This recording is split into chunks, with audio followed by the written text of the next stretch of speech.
yung nakinabang sa dugo ng ating Panginoong Kristo. Sila yung natubos ng dugo ng ating Panginoong Kristo. Kaya ang Iglesia ni Kristo napakahalaga. Kaya namin ito ipinaglilingkod doon sa mga hindi pa namin kaanib sa loob ng Iglesia. Sapagkat ayaw namin na hindi kayo makinabang doon sa mga pangako ng ating Panginoong Diyos at maging ng ating Panginoong Kristo. Kasi dito, sa buhay na ito, hindi mawawala ang kalungkutan. Masasagupa mo talaga yan. At ang lalong mabigat, kung maging matindi ang kalungkutan, makakaapekto ito sa atin. At hindi magiging mabuti para sa atin. Baka makagawa pa tayo ng masama, hindi mabuti. Baka tayo ay mapahamak pa. Pero kung tayo sasampalataya sa sinasabi ng ating Panginoong Kristo at itinuturo ng Biblia mula sa ating Panginoong Diyos na kinakailangan natin ng Iglesia ni Kristo para tayong makarating doon sa langit, doon natin matatamasa yung tunay na kagalakan, yung lubos na kasiyahan na ipinangako ng ating Panginoong Diyos. Kaya ang mga tunay na Iglesia ni Kristo, kahit mabigat ang problema, hindi mo siya pwedeng hadlangan sa kanyang pagsamba. Gagawa siya ng paraan para siya makasamba. Kahit na sila ay pagbantaan ng kanilang amo, na sila'y aalsin sa trabaho, di bali na para sa kanila yon. Sapagkat alam nila ang mas mahalaga, yung pagsamba. Kasi magtrabaho ka man, nang magtrabaho, hindi mawawala yung problema. Pero pagka ang Panginoong Diyos ang nasa buhay mo, tiyak, merong tutulong sa iyo dahil ang Diyos ang mahahabag sa atin para tayo pagkalooban ng kanyang awa. Sapagkat kung nais natin ang pinakamabuti, sambahin anyang Diyos, sapagkat ang pagsamba ang nagbubukas ng pintuan sa lahat ng kabutihang galing kanino? Sa Diyos. Isipin natin yan, mga kapatid. Hindi tayo pababayaan ng Diyos pagka hindi natin pinabayaan ang ating pagsamba. Alam niyo, kung ako lang ang may sabi nito, huwag niyong paniwalaan. Ang nagsasabi sa atin ito, sino mga kapatid? Ang Diyos mismo. Salita niya yung ating binabasa. Kaya kung gusto natin ng pinakamabuti, kung gusto nating buksan ng Diyos ang pintuan ng kabutihan sa ating buhay, huwag nating pababayaan ang ating pagsamba. Kaya habang tayo sa mundong ito, nakakasagupan ng mga suliranin, ano dapat nating gawin?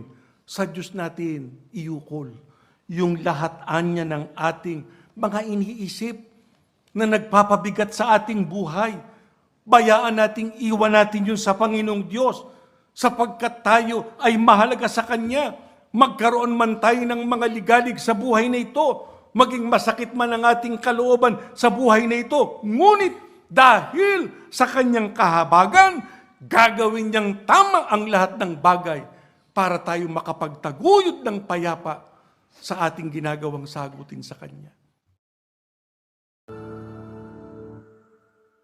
Ayaw ko kayong mabigo sa inyong buhay, mga kapatid. Gusto naming magtagumpay kayo sa lahat ng inyong mabubuting hangarin. Pero ang higit sa lahat na sana ay mangyari sa atin, makarating tayo doon sa bayang banal na pangako ng Diyos sa atin. Sapagkat doon, wala na tayong pagluha. Doon, wala na tayong pagtangis. Doon, pawang kagalakan na yung lahat ng bagay na nagdudulot sa atin ng matinding pakiramdam sa buhay na ito, papawiin na roon ng ating Panginoong Diyos.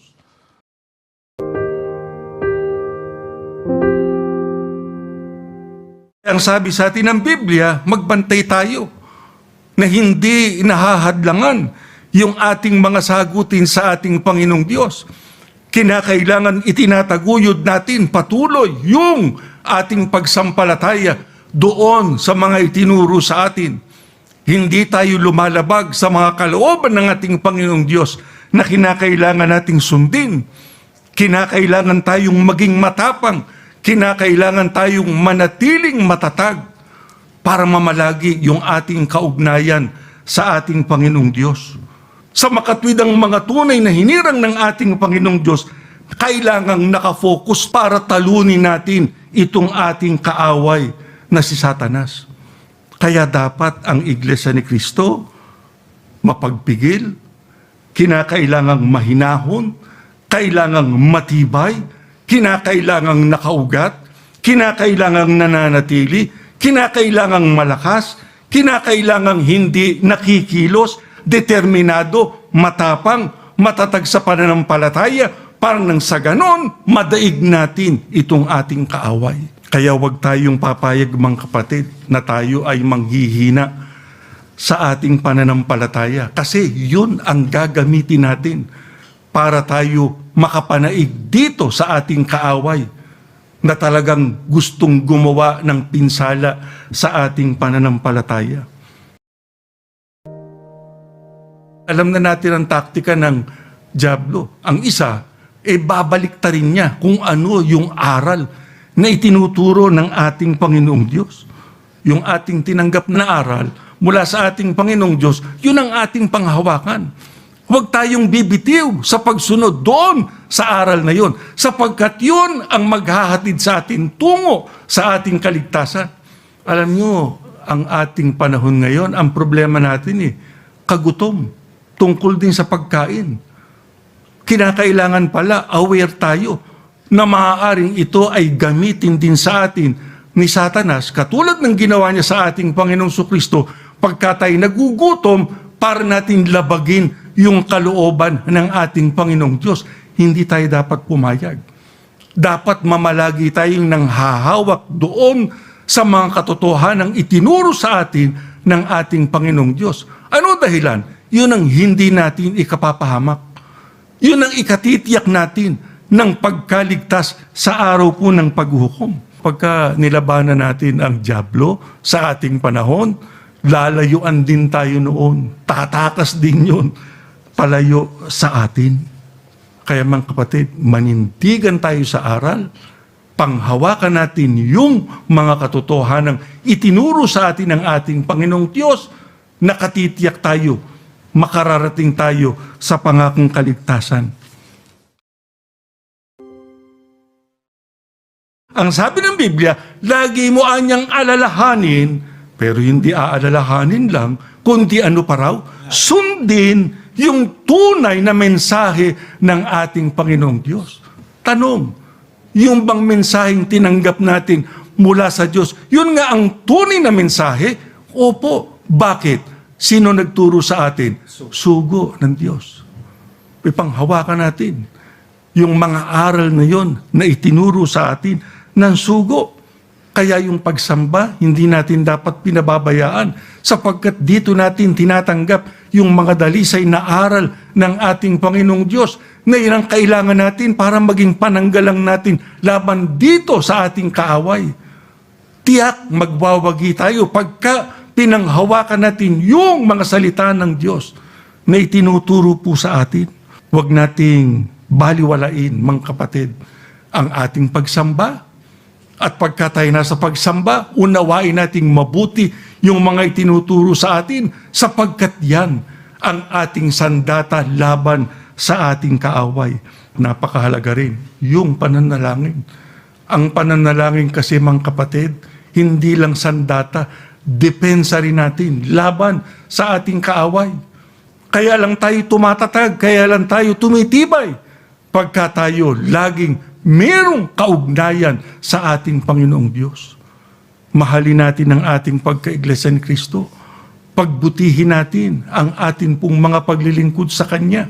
Huwag nating bibitawan ang ating mga sagutin sapagkat ang lahat ng yan kailangan natin para natin maipagtagumpay ang ating pananampalataya at makarating tayo sa kaligtasan. Ayaw namin masayang ang inyong kahalalan. Nais namin pakinabangan ninyo ang inyong pagka-Iglesia ni Cristo. Sapagkat ito, pagka ating napanghawakang mabuti Kahit na anong ating masagupa, nakatitiyak tayo pagdating ng araw ng paghukom, tatamuhin natin yung pangakong kaligtasan. Ano man yung mga bagay na yan na ating nasasagupa, malalampasan natin ang lahat ng yan sapagkat hindi tayo pababayaan ng ating Panginoong Diyos. Napakahalaga kasi na ngayon ay taglay-taglay ng bawat isang Iglesia ni Cristo. Alin po yan? Yung kapangyarihan na mula sa ating Panginoong Diyos. Bakit po napakahalaga niyan? Sapagkat yan ang magiging lakas natin para maitaguyod natin ang paglilingkod na ito anuman ang ating nasasagupa. Pagka nasa atin yung kapuspusan ng ating Panginoong Diyos, ang sabi sa atin ng Biblia, magagawa natin ang lahat sapagkat mahihingi natin yon sa ating Panginoong Diyos. At higit pa roon sa ating hinihingi at iniisip ang ibibigay sa atin ng ating Panginoong Diyos.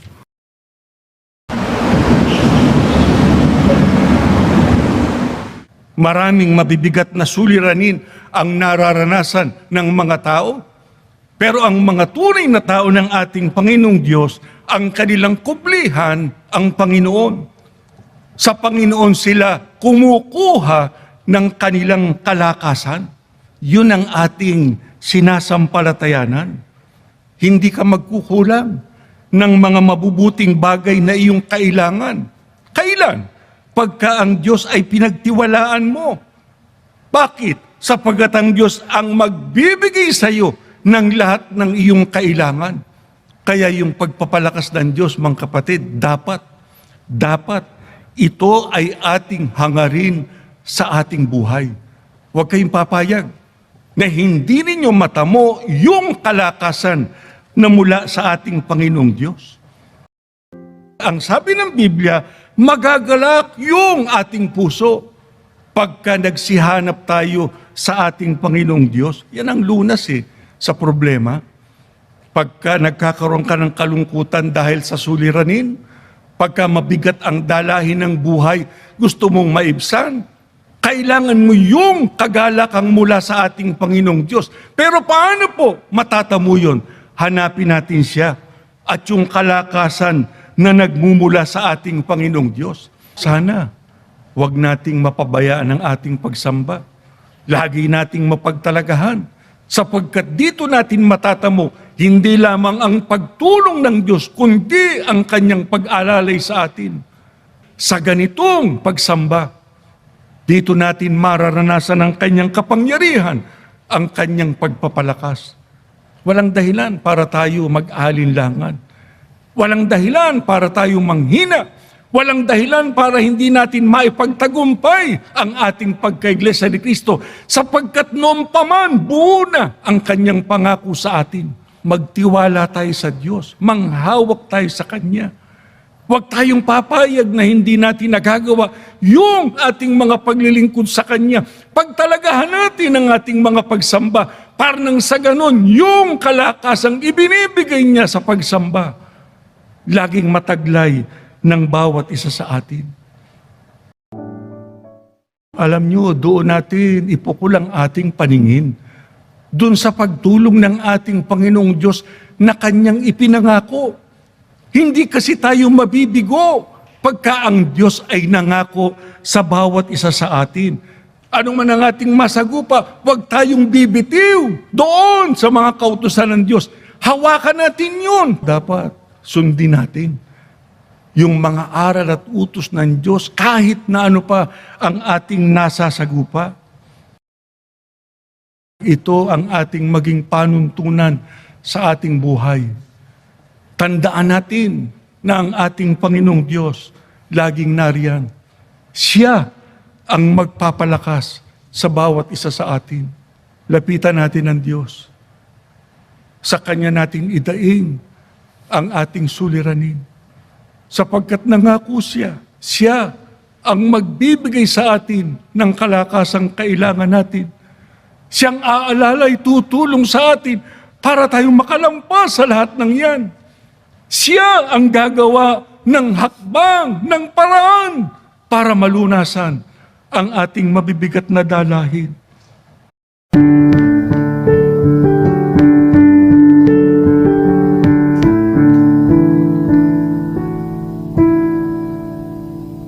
Ang sabi ng Biblia, hindi anya espiritu ng karuwagan ang ibinigay sa atin.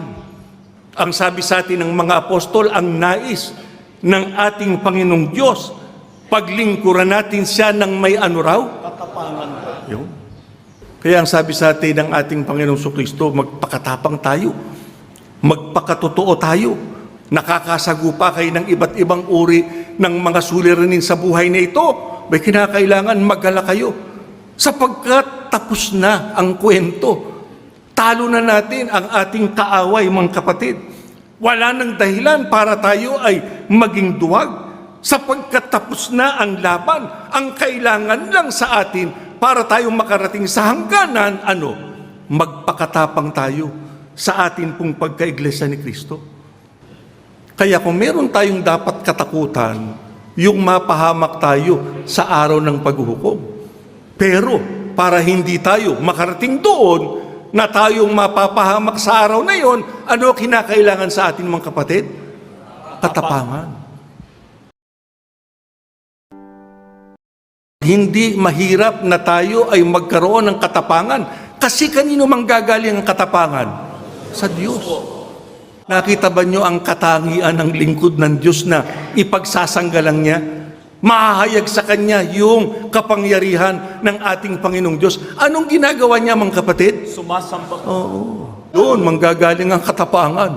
Pagka tayo laging nasa pagsamba at pagka tayo sumasamba, ano ginagawa natin? Hinihingi natin ito kanino? Sa Diyos. Kaya bakit tayo mawawala ng pag-asa? Bakit tayo maduduwag? Bakit hindi magiging matapang ang bawat isa sa atin?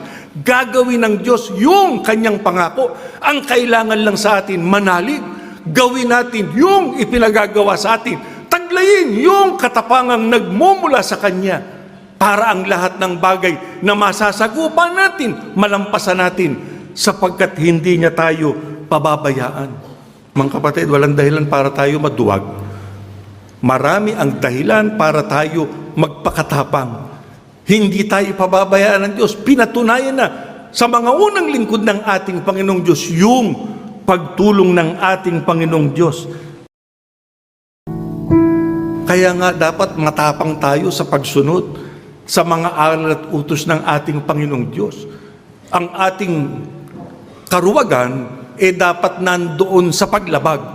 Hindi tayo dapat maging manlalabag. Kailangan masunurin para nang sa ganun, bigyan tayo ng Diyos ng pagtatagumpay sa lahat ng ating ginagawa. Kaya may problema ka sa hanap buhay, may problema ka sa kikitain mo sa araw-araw ng iyong buhay, nagkakaroon kayo ng suliranin sa inyong sambahayan, mayroong matinding pagsubok na dumarating sa inyong tahanan, kailangan masunurin. Pagka tayo masunurin, lahat ng yan, mapagtatagumpayan po ng bawat isa sa atin. Kaya tingnan ninyo, pagsamba, pagka yun ay isinakatuparan natin, matapang tayo sa lahat ng bagay na ating nasasagupa.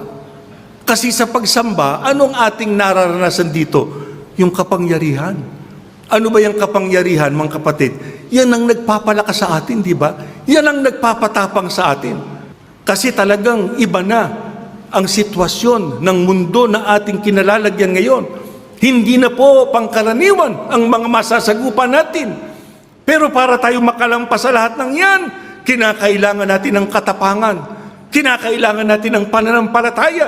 Kinakailangan natin ng katatagan sa ating paglilingkod na ito.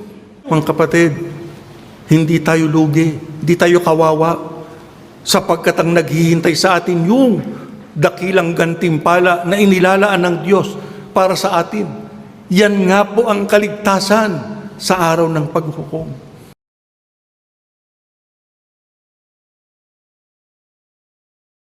Ano po ang bilin sa atin ng mga apostol?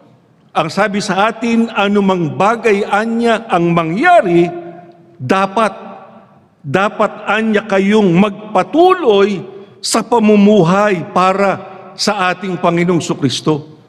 Pagka sinabing magpatuloy, wala pong atrasan ito. Pagka sinabing magpatuloy, hindi tayo dapat umurong. Kinakailangang itaguyod natin yung hinahanap sa atin para tayo maging dapat sa ating pagkaiglesia ni Kristo at tamuhin yung mga pagpapalang inilalaan para sa atin. Ang sabi ng Apostol Pablo, dapat anya ninyong gawin yung lahat, hindi ilan lang, kundi yung lahat ng bagay na dapat gawin ng mga taong kay Kristo. Ang sabi ng Biblia, anuman ang mangyari, dapat magpatuloy tayo sa ating matatag na pagsampalataya sa atin pong pagkaiglesia ni Kristo. Maganda man ang takbo ng buhay, pangit man ang takbo ng buhay, kinakailangan hindi mo pinapayagan mawala yung mapagtitiwalaang pananalig sa Panginoon, ano man ang mangyari. Tatagan natin ang ating pananampalataya. At para tayo tumatag sa pananampalataya, kailangan yung mga kalooban ng ating Panginoong Diyos na isa sa katuparan ng bawat isa sa atin. Kailangan mamalagi tayong matatag sa pananampalataya kung ano yung tinanggap nating aral sa loob ng iglesia, sapagkat dito sa iglesyang ito ay mayroong sugo ang ating Panginoong Diyos na siyang may karapatang mangaral ng dalisay na ebanghelyo. Yun ang lagi nating panghawakan. Huwag tayong hihiwalay doon. Ano man ang mangyari, dapat iniingatan natin yung pananampalataya. Nagtitiis tayo, nakatayo tayong matatag, nagtitiyaga hanggang sa wakas. Merong dumarating na problema sa buhay natin. Maaaring mabigat yung problemang yon. Merong mga kaligaligang nangyayari sa ating paligid. Nakakasagupa tayo ng kalamidad.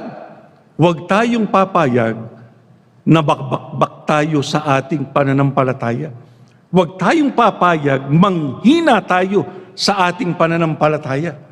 Ano man ang ating nasasagupa, ano man ang nangyayari, hawak-hawak natin dapat ang pananampalataya natin. Kung kinakailangan ng pagtitiis, kung kinakailangan ng pagtitiyaga, gagawin natin yun hanggang sa wakas. Ano dahilan? Yan po ang makatitiyak ng pangakong kaligtasan. Napakahalaga ang pagsamba na isa sa katuparan natin. Hindi natin dapat pabayaan ito. Pagka meron kang problema, lalo na't mabigat ang problema mong dala sa buhay mo, lalo kang dapat na sumamba, sapagkat doon mararanasan natin yung pagtulong ng ating Panginoong Diyos. Kung gusto natin sa buong panahon ng ating buhay, yung pagpapala niya ay ating natatanggap, sundin natin yung kanyang kalooban. Huwag tayong pumayag na tayo makapagpabaya sa pagsamba. Huwag din tayong pumayag, wala tayong partisipasyon sa pagpapalaganap ng mga salita ng ating Panginoong Diyos. Ang sabi sa atin ng Biblia ay maliwanag. Kailanman, huwag anya kayong makiisa doon sa masasamang bagay na ginagawa ng mga tao sa mundong ito. Magbagong buhay, tuparin yung mga aral ng Diyos na itinuturo sa atin para yung mga pagpapala niya ating matamo. Yung panata na pansarilit pangsambahayan, ating isakatuparan.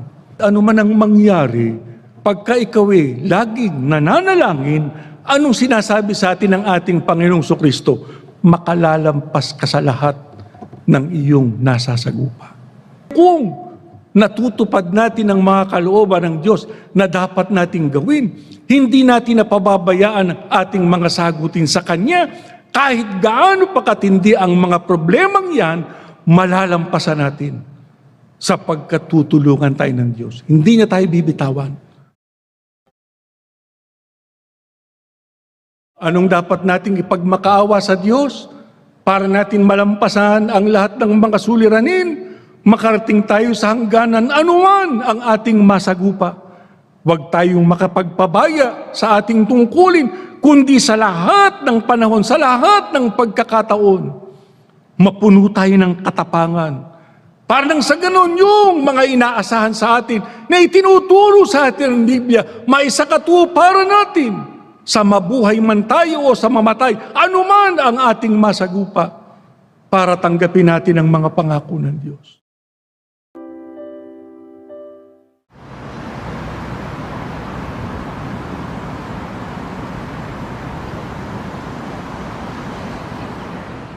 Ang sabi ng Biblia, ang Iglesia ni Kristo, ang natubusan niya ng dugo ng ating Panginoong Kristo. Sa makatwid, napakahalaga ng ating pagka-Iglesia ni Kristo. Ano dahilan? Dahil sa ating pagka-Iglesia ni Kristo, natamo natin yung pinakamataas, pinakadakilang pribilehyo mula sa ating Panginoong Diyos. Ang sabi sa atin ng Biblia, yung mga pinatawad sapagkat sila ay natubos sa kanilang mga pagkakasala, maaari na atin nating sambahin ang tunay na Diyos. Yan ang katangian natin, mga kapatid, na wala sa iba. Tayo ang may karapatang sumamba sa ating Panginoong Diyos. Yung iba gusto nilang gawin yung pagsamba sa Diyos, pero ang tinatanggap ng ating Panginoong Diyos na pagsamba, yung ginagawa ng nasakop ng katubusan. Sino pong nasakop ng katubusan? Iglesia ni Kristo. Kaya itong ating pagka-Iglesia ni Kristo, napakahalaga. Hindi natin dapat sayangin itong napakadakila, napakataas na pribilehiyong ipinagkalob sa atin ng ating Panginoong Diyos. Isipin ninyo, tayo ang makasasamba sa ating Panginoong Diyos.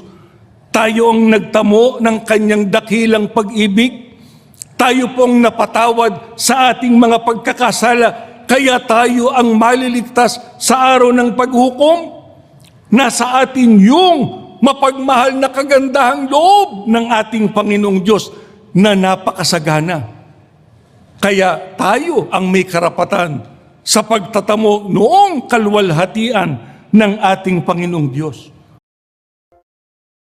Para tayo pagpalain ng ating Panginoong Diyos, kailangan yung kanyang mga salita ating pinakikinggan.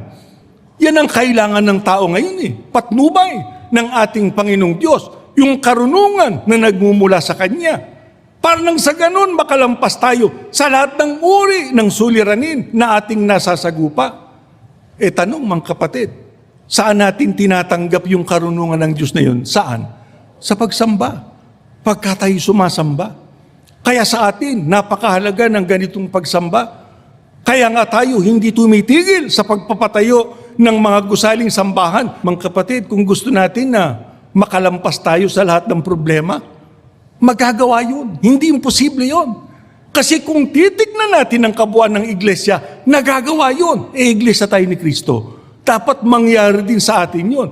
Pero kailan mangyayari yan? Pagka sinunod natin yung mga salita ng ating Panginoong Diyos. Kailangan yung pagiging aktibo sa panahong ito. Kailangan masigla ang Iglesia ni Kristo sa panahong ito. Kahit na mayroong pandemya. Kasi hindi problema yung pandemya sapagkat tayo, sino nasa atin mga kapatid? Ang Diyos. Tunay ang ating Diyos. Kaya nakikita sa iglesia yung patnubay ng ating Panginoong Diyos. Ang gusto ng Diyos sa kabuuan ng mga kaanib, makita rin yun. Pero paano po mangyayari yun? Susunod tayo ng walang pasubali. Alam nyo, yung pagpapahayag, yung pagsama sa mga pamamahayag, yung pagtulong sa mga gawain sa loob ng iglesia, yan ay bahagi ng ating pagpupuri sa ating Panginoong Diyos. Oo, pagka tayo sumasamba, nagpupuri tayo sa Diyos, napasasalamatan natin ang ating Panginoong Diyos. Pagka tayo tumutulong sa gawain, ganun din ang nagagawa ng bawat isa sa atin. Kaya dapat ang bawat iglesia ni Kristo, walang exemption, ay mayroong pakikibahagi, pakikilahok sa mga pamamahayag ng mga salita ng ating Panginoong Diyos. Kahit po mayroong pandemya, kahit na. Ano dahilan? Mayroong mga paraan na pwede nating gawin at yun na nga ang ginagawa ng maraming mga kapatid. Kaya kahit na ganito ang sitwasyon, patuloy silang tumutulong sa gawaing pagpapalaganap. Ang isang dahilan para natin matiyak na yung tulong niya ating matatamo, sasagutin yung ating mga panalangin. Kailan? Pagka tinupad natin yung sinasabi ng Biblia, sama-sama kayo. Doon sa pagpapahayag kung gaano kaluwalhati ang ating Panginoong Diyos. Tumulong tayo sa gawain. Kailan po lalo nating nagagawa na tayo po ay pumupuri, nagpapasalamat sa ating Panginoong Diyos pagka tayo sumasamba sa Kanya. Kaya nga ang pagsamba napakahalaga. Paano po kung merong suliranin? Kahit na may suliranin, sapagkat yon ang panahon, diringgin tayo ng ating Panginoong Diyos pagka tayo nasa pagsamba. Ano man ang ating pangangailangan, ipagkakalob sa atin ng ating Panginoong Diyos. Isipin niyo yon. Pagka ang Diyos ang ginawa nating yaman sa ating buhay, magiging maligaya tayo sapagkat magiging malapit ang ating kaugnayan sa ating Panginoong Diyos. Kung malapit ang kaugnayan natin sa ating Panginoong Diyos, hindi tayo malulugi. Nasa atin ang lahat ng oportunidad para natin malampasan ang lahat ng suliranin na maaari nating masagupa sa ating buhay.